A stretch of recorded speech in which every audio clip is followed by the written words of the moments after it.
നമസ്കാരം. ഇന്ന് പറയാൻ പോകുന്നത് വാർത്താളി ഹോമത്തെക്കുറിച്ചും വാർത്താളി മന്ത്രത്തെക്കുറിച്ചുമാണ്. എല്ലാവർക്കും കേട്ടിട്ടുണ്ടായിരിക്കാം വാർത്താളി എന്ന മൂർത്തി. വരാഹിയുടെ അത്യുഗ്ര ഭാവമാണ് വാർത്താളി എന്ന് പറയുന്നത്. അതിപ്പോൾ മലബാരമാന്ത്രികത്തിൽ പന്നിമുഖിയമ്മ അല്ലെങ്കിൽ പഞ്ചമി ദേവി അങ്ങനെയൊക്കെ പറയുന്നുണ്ട്. ഇവിടെ പറയാൻ പോകുന്നത് വാർത്താളിയുടെ ഒരു മധ്യമത്തിലുള്ള പൂജയും സിദ്ധി നേടുന്നതും ഒരു പ്രയോഗവുമാണ്. അത് മലബാർ സമ്പ്രദായത്തിൽ പറഞ്ഞിട്ടുള്ള വാർത്താളി അല്ലെങ്കിൽ പന്നിമുഖി അമ്മയുടെ ഹോമം അത് കുറച്ച് പാതാളക്കരടി പോലത്തെ ഒരു ഉഗ്രവും അതുപോലെ ഗോപ്യവുമായ ഒരു പ്രയോഗമാണ്. അത് ഗുരുശിഷ്യ പരമ്പരയിൽ നിന്ന് അങ്ങനെ കൈമാറി അതിന് ഗുരുപദേശത്തോടുകൂടി നേടി. അത് മാത്രമല്ല, അതിന് കുറേ ചിട്ടാവട്ടകളും ദോഷബന്ധനം പോലുള്ള മന്ത്രങ്ങൾക്ക് അങ്ങനെ പല ഇതുമുണ്ട്. അതിൽ തന്നെ ഇതിവിടെ പറയുന്ന പോലെ തന്നെ ശരിക്കും വാരാഹിയുടെ വാർത്താളിയുടെ ഭാവത്തെ തന്നെയാണ് അത് പാതിര പഞ്ചമി എന്നും അല്ലെങ്കിൽ പന്നിമുഖി എന്നും പറയുന്ന ദേവതയുടെ പറയുന്നത്. അത് എല്ലുകൊണ്ട് പല്ലുകുത്തിയിരിക്കും പാതിര പഞ്ചമി എന്നൊക്കെയുള്ള മന്ത്രങ്ങൾ അത് വളരെ മലബാര മാന്ത്രികത്തിൽ വളരെ ശ്രേഷ്ഠവും വളരെ ശക്തിവത്തുമായ മന്ത്രവും പ്രയോഗങ്ങളുമാണ്. പക്ഷെ ഇവിടെ പറയുന്നത് ഋഷിയും ഛന്ദസ്സും ദേവതയും കൂടെയുള്ള ധ്യാനത്തോടുകൂടിയുള്ള സിദ്ധി നേടുന്നതും അത് പിന്നെ അതിൻ്റെ ഒരു പ്രയോഗവുമാണ് പറയുന്നത്. അത് മധ്യമത്തിലുള്ളതാണ്. അതുകൊണ്ട് പ്രയോഗം പറഞ്ഞതിന് ശേഷം അതിനുള്ള കുറച്ച് നിഷ്ഠകളും പറയുന്നതാണ്. ഇന്നിപ്പോൾ പറയാൻ പോകുന്നത് വാർത്താളി മന്ത്രം. ഋഷിയും ഛന്ദസ്സും ദേവതയും പറയുന്നു. ശിവ ഋഷി അതിജഗതി ഛന്ദ വാർത്താളി ദേവത. ധ്യാനം.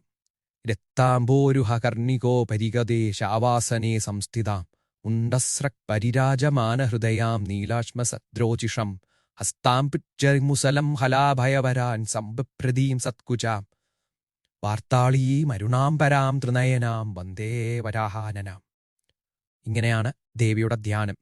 അത്യുഗ്രമായൊരു ധ്യാനമാണ്. ചെന്താമരപ്പൂവിൻ്റെ കർണികയുടെ മുകളിൽ ശവത്തിന്മേലിരിക്കുന്നവളായും കയ്യിൽ വാളും അതുപോലെ മുസലം ഇരുമ്പുലക്കയും കലപ്പയും ഏന്തി നിൽക്കുന്ന ഉഗ്ര രൂപത്തോടും 3 കണ്ണുള്ളവളും പന്നിയുടെ മുഖവുമായിരിക്കുന്ന വാർത്താളിയെ ഞാൻ നമിക്കുന്നു എന്നാണ് ഈ ധ്യാനത്തിന്റെ അർത്ഥം. ഉഗ്രമായ രീതിയിൽ നിൽക്കുന്ന ദേവിയുടെ ഭാവമാണ്. ഇനി മൂലമന്ത്രം. ഓം ഐം ക്ലൗം ഐം നമോ ഭഗവതി വാർത്താളി വാരാഹി വാരാഹി വരാഹമുഖി ഐം ക്ലൗം ഐം അന്ധേ അന്ധിനി നമോ രുന്ധേ രുന്ധിനി നമോ ജംഭേ ജംഭിനി നമ മോഹേ മോഹിനി നമ സ്തംഭേ സ്തംഭിനി നമ ഐം ക്ലൗം ഐം സർവദുഷ്ടപ്രദുഷ്ടാനാം സർവേഷാം സർവവാക്ചിത്ത ചക്ഷുർമുഖഗതി ജിഹ്വാസ്തംഭം കുരുഗുരു ശീഘ്രം വശ്യം കുരുഗുരു ഐം ക്ലൗം ഐം ഠ ഠ ഠ ഠ ഹും ഭട്ട് സ്വാഹ. ഇത് ഒരു മാലാമന്ത്രം പോലെയുള്ള നീളത്തിലുള്ള ഒരു മന്ത്രമാണ്. ഇതാണ് വാരാഹിയുടെ മൂലമന്ത്രം. ഇനി ഇതെങ്ങനെ സിദ്ധമാക്കാം എന്ന് പറഞ്ഞിരിക്കുന്നത് നോക്കാം. തത് സപ്തദശസഹസ്രാം പ്രജപതേ തദ്ദശാംശത. അതായത് ഈ മന്ത്രം 17,000 സംഖ്യ ജപിക്കുക. അതിനുശേഷം എള്ളും കൊണ്ട് അല്ലെങ്കിൽ വേങ്കപ്പൂ അതായത് ചെമ്പരത്തി, പഞ്ചസാര മുതലായ മധുരദ്രവ്യം ചേർത്ത് 1700 ഹോമിക്കുകയും വേണം. ഇപ്രകാരം നമുക്ക് ചെയ്തു കഴിഞ്ഞാൽ മന്ത്രസിദ്ധി വരും എന്നാണ് പരമശിവൻ അരുൾ ചെയ്തിരിക്കുന്നത്. അതുപോലെ തന്നെ പരമശിവൻ പിന്നീട് അതിനുശേഷം ചെയ്യാവുന്ന പ്രയോഗങ്ങളെക്കുറിച്ചും പറയുന്നുണ്ട്. അത് പല പ്രയോഗങ്ങളാണ്. വളരെ തീവ്രതയുള്ളതും താമസികവുമായിട്ടുള്ള പ്രയോഗങ്ങൾ പറഞ്ഞിട്ടുണ്ട്. എങ്കിലും ഇതിൽ ഞാൻ ഏറ്റവും ഇതിൽ പറയുന്ന ശത്രുസംഹാര പ്രയോഗത്തിനെ കുറിച്ച് പറയുന്നു. മലർപ്പൊടിയും എള്ളും കഴുതച്ചോരയും ആട്ടിൻചോരയും കൂട്ടി നല്ലൊരു പിണ്ടമുണ്ടാക്കി ആ പിണ്ടത്തെ പൂജിച്ച് ശത്രുക്കളുടെ ഭവനവും മറ്റു വസ്തുക്കളും അതിനായി അർപ്പിച്ച് നിവേദിക്കുക. ഇവ കഴുതച്ചോര ഇല്ലാതെ ഇത് കർമ്മം ചെയ്യുന്നവരെ ആട്ടിൻചോരയിൽ തന്നെയാണ് പിണ്ടം ഉണ്ടാക്കി കുഴയ്ക്കുന്നത് കണ്ടിട്ടുള്ളത്. പിന്നെ ആ പിണ്ടം കുണ്ടത്തിൽ വെച്ച്, അതായത് ഹോമകുണ്ടത്തിൽ വെച്ച് രക്തത്തിൽ കുഴച്ച മലർപ്പൊടി കൊണ്ട്, ആട്ടിൻചോരയിൽ മുക്കിയ മലർപ്പൊടി കൊണ്ട് ഈ മന്ത്രം ജപിച്ച് 21 രാത്രി 10,000 ഹോമിക്കണം. ഇപ്രകാരം ചെയ്താൽ ഒന്നൊഴിയാതെയുള്ള എല്ലാ ശത്രുക്കളെയും യോഗിനികൾ ഭക്ഷിച്ച് നശിപ്പിക്കും.